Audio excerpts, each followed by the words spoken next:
Hallo meine Lieben, Tag 24, der letzte Tag meiner Weihnachtskarten-Challenge und deshalb habe ich euch auch 2 Sets heute und das sind diese hier.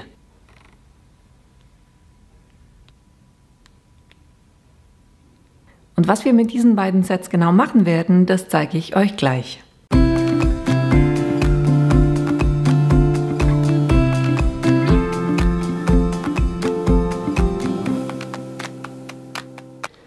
Damit ihr seht, was wir heute für Karten machen, die erste ist mit diesem Yeti-Stempel, da habe ich ein bisschen geblendet und dann unten den Spruch direkt auf die Karte gebracht und die beiden Elemente dann mit Dimensionals, das ist die eine Karte und die andere auch eher eine flache Karte, wo ich diese Reihe auf der linken Seite unten den Spruch und dann mit einer ganz kleinen Erhöhung das auf die Basiskarte und die Mattierung gebracht habe. Beides tendenziell eher ein bisschen schlichtere Karte, aber ein würdiger Abschluss für meine Weihnachtskarten-Challenge. Für die heutige Karte brauchen wir die Basiskarte, wie immer in weiß oder wie meistens in weiß, 21 cm x 14,8 cm, gefasst bei 10,5 cm. Dann eine Auflagekarte, die ist 14,3 cm mal 10 cm und dann eine zweite Auflegekarte, die ist dann 13,8 cm auf 9,5 cm. Dann werde ich vom Stempelset diesen kleinen hier nehmen. Der kriegt auch noch eine Lichterkette.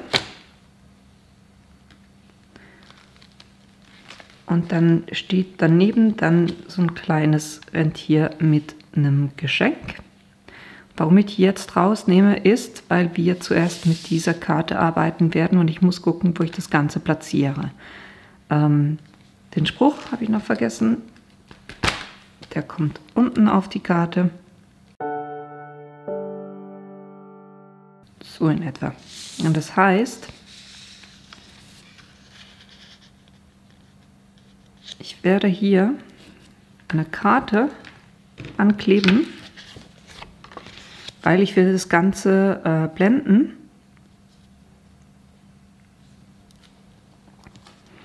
Und die sollte mir dann nicht verrutschen.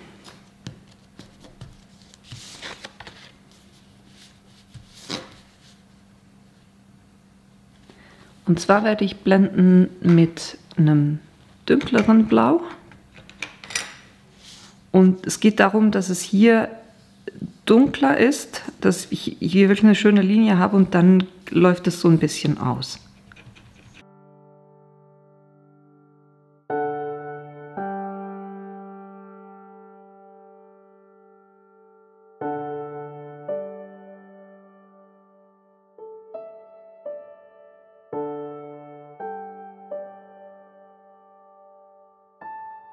Das ist das, was ich mit der Basiskarte machen wollte. Und jetzt stempeln wir mal den Yeti, weil ich habe tatsächlich auch die entsprechenden Framelits für dieses Stempelset und die kommen dann mit Dimensionals oben drauf.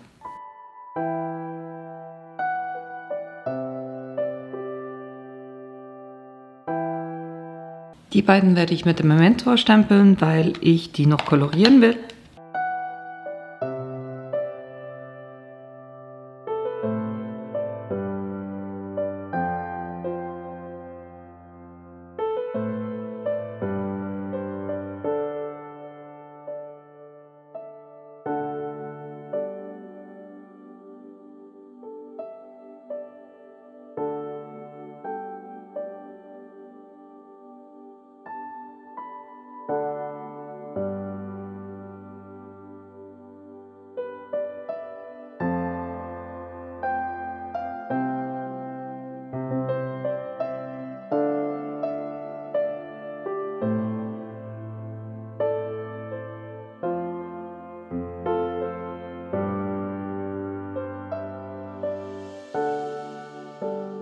Dann stemple ich auch gleich den Spruch drauf, direkt auf die Karte und das mache ich mit dem STASON Stempelkissen.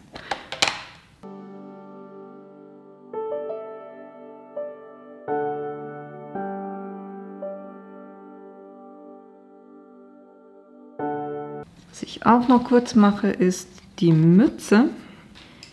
Bin mir nicht hundertprozentig sicher, ob ich die verwenden werde, aber ne, Stempeltool ist da, also stempeln wir.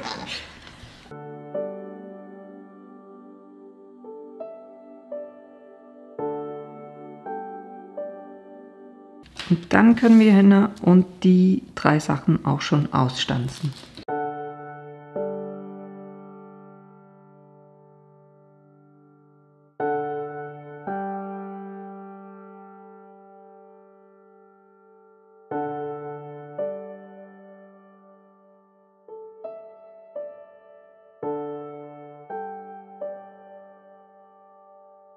Und dann können wir auch alles zusammen gleich durchkurbeln.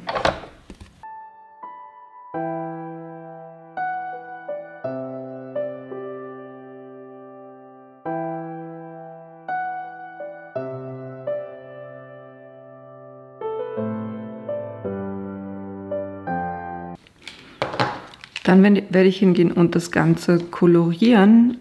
Die Copics, die ich verwende, schreibe ich euch wie immer oben ins Bild.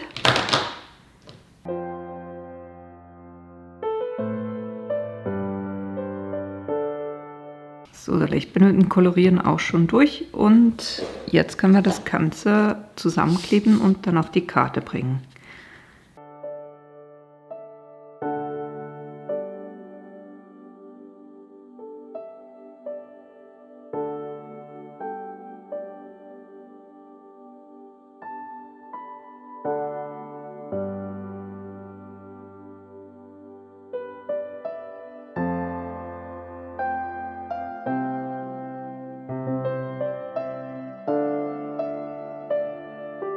Und jetzt Achtung, ne? Gucken, wo die Karte aufgeht, damit ihr das richtig draufklebt.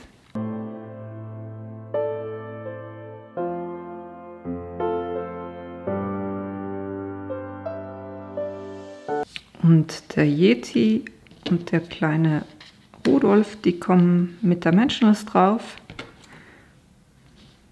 Die Mütze werde ich effektiv verwenden, die finde ich nämlich ganz süß und die werde ich ihm auch gleich auf den Kopf direkt kleben. Und da das über den Yeti quasi hinausgeht, gebe ich nur am unteren Rand Kleber drauf.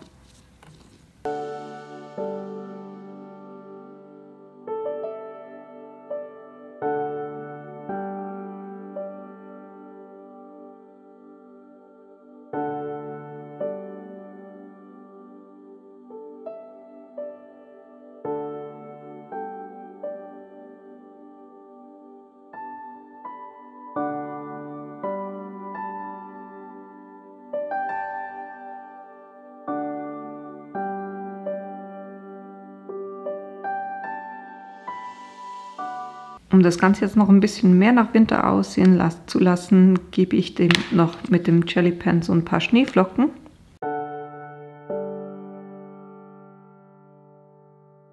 Und da die Lichter ja quasi leuchten sollten, gebe ich den Lichtern auch noch ein bisschen von diesem Glitzerstift vom Wink of Stella.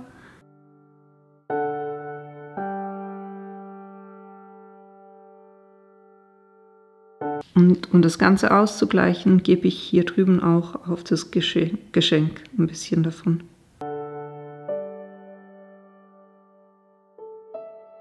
Und schon ist die Karte fertig. Für die zweite Karte brauchten wir auch wieder die Basiskarte.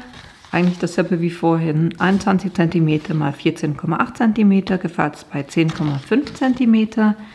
Die Auflegekarte bei 14,3 cm und 10 cm und die weiße Karte bei 13,8 cm und 9,5 cm. Und hier werden wir es so machen, dass wir effektiv direkt auf die Karte drauf stempeln. Und zwar wie folgt. Ich habe hier so eine Reihe und dieser Strich, der hier hinuntergeht, bildet so quasi wie eine Aufteilung der Karte, was ich sehr cool finde. Ich mache das so weit hier drüben, wie es geht, aber dass der Strich möglichst gerade runter geht. Und dann werde ich hier 3 Sprüche verwenden. Oder 3 Stempel, um einen Spruch zu machen. Es ist einerseits wundervolle Weihnachten und einen guten Rutsch, diese 3.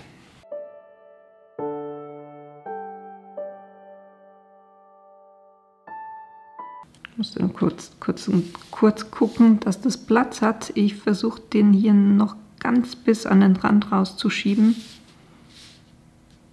Genau so.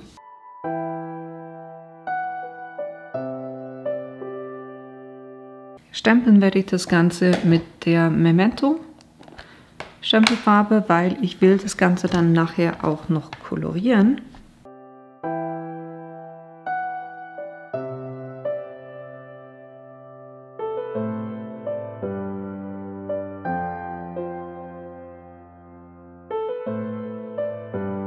Jetzt ist es so, dass ich das wegen diesem Rand nicht ganz hinkriege. Ich versuche das nochmal anders. Lege die Karte effektiv hier in die Mitte und gucke aber, dass ich hier genau mir merke, okay, das ist hier auf dieser Linie. Falls es mir verrutscht, dass ich trotzdem nochmal die Karte richtig richten kann. Muss ich den kurz putzen, damit es keinen Abdruck hinterlässt, wenn ich versuche, den auszurichten.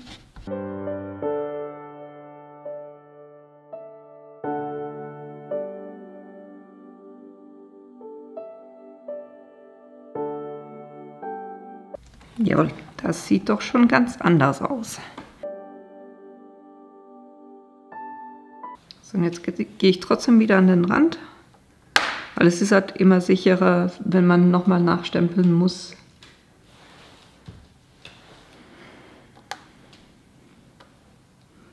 So, jetzt werde ich den Spruch dass er immer auf dieser Linie, an dieser Linie anfängt und möglichst weit unten quasi.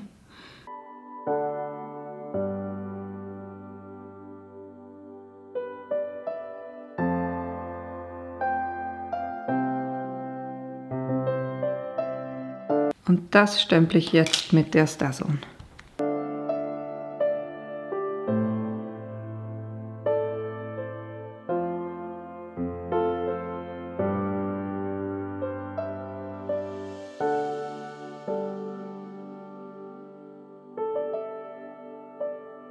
Jetzt wird das Ganze natürlich so noch ein bisschen langweilig und deshalb werde ich das Ganze noch kolorieren. Und welche Copics ich dafür verwende, das schreibe ich euch oben ins Bild. So, ich bin fertig mit Kolorieren, habe dem Ganzen mit dem Jelly Pen hier noch so ein paar Akzente gesetzt und jetzt können wir eigentlich schon hingehen und das Ganze zusammenkleben.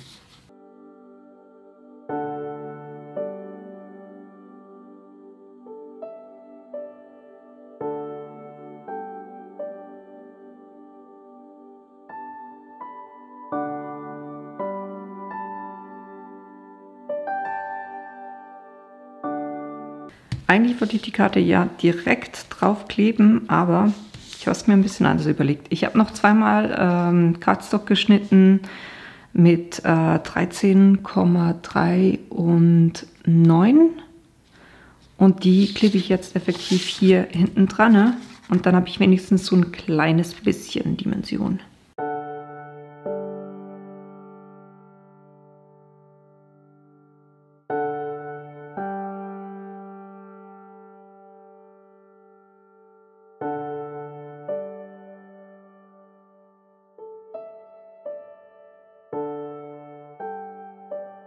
Ihr seht, es ist nicht wirklich viel, aber trotzdem habe ich so ein bisschen eine Erhöhung drauf.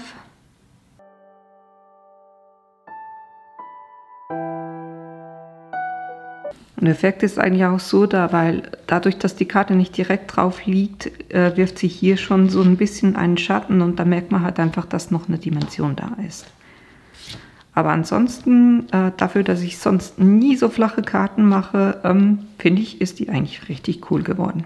Ich hoffe, euch haben die letzten beiden Ideen von mir für die Weihnachtskarten gefallen und ihr habt Lust, das Ganze nachzubasteln. Die ganzen Materialien, die ich verwendet habe, die habe ich euch unten in die Links reingestellt. Und wenn ihr meinen Kanal bis jetzt immer noch nicht abonniert habt, dann tut das doch bitte. Und naja, wenn ihr keines meiner Videos verpassen wollt, dann klickt auch auf das kleine Glöckchen unten. Und naja, wir sehen uns hoffentlich in einer meiner nächsten Videos wieder. Bis bald!